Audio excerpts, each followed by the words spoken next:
Hi, sixth graders. Today we are going to talk about lesson 7.2, which is solving equations using addition or subtraction. We have done lesson 7.2.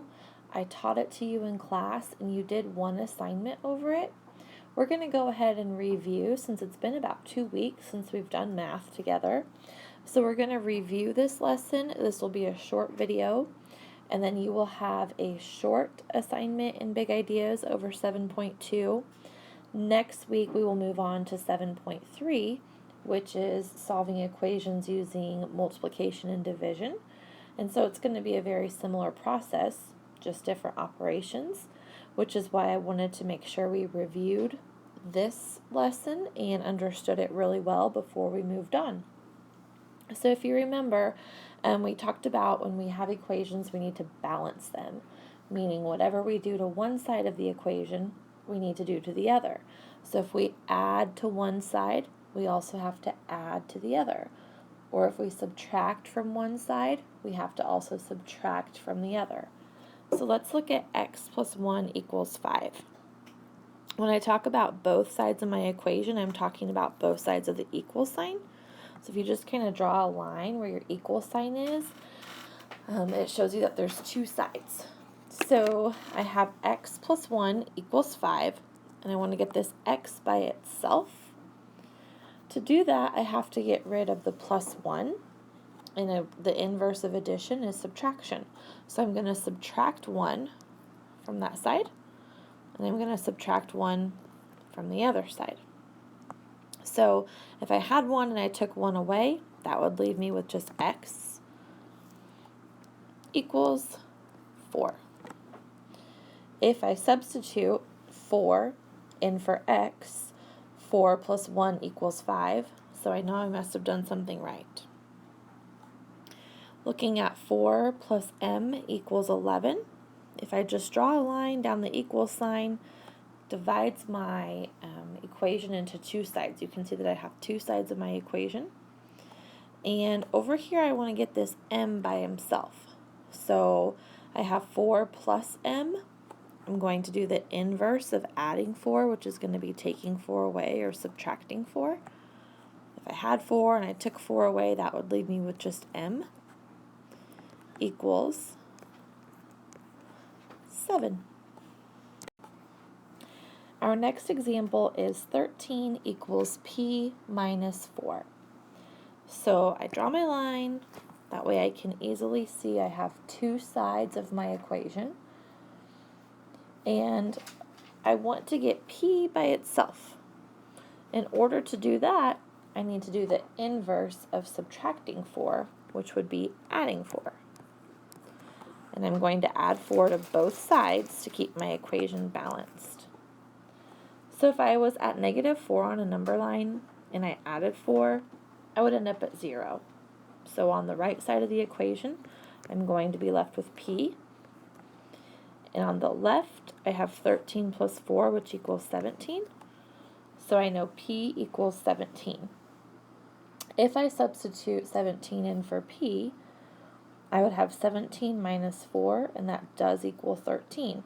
So it checks out. I know I'm correct. All right, example number 4 is n minus 10 equals 4. Draw my line, and I know I want to get n by itself. So I need to do the inverse of subtracting 10, which would be adding 10.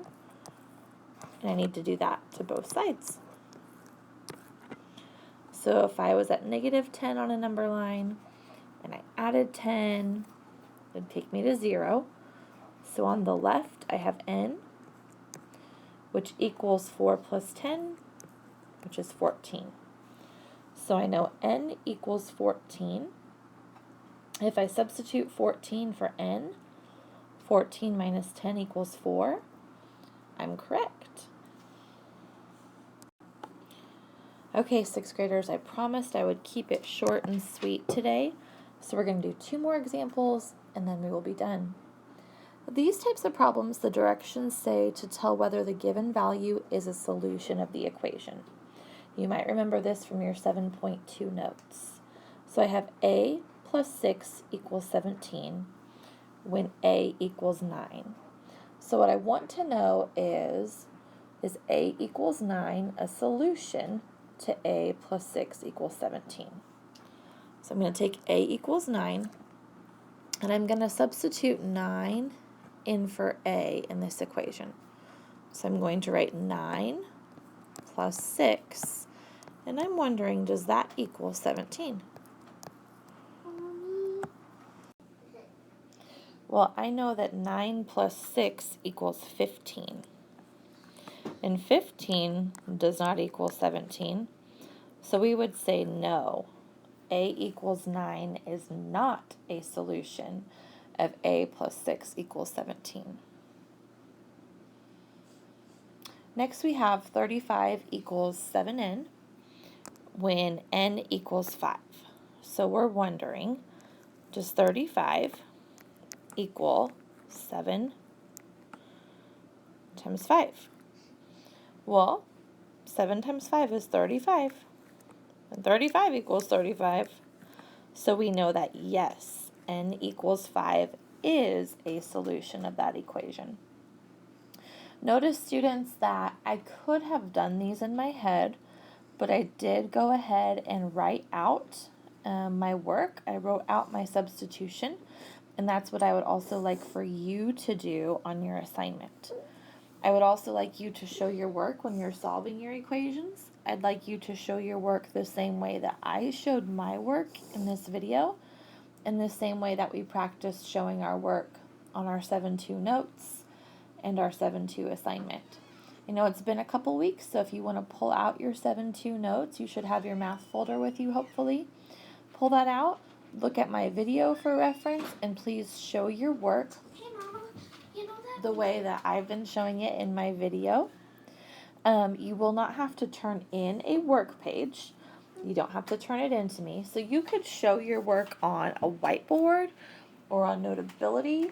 It's up to you, but I do want you to make sure that you're practicing writing these things out. Thank you, 6th graders. Email me if you need anything, and we'll talk to you soon. Bye-bye.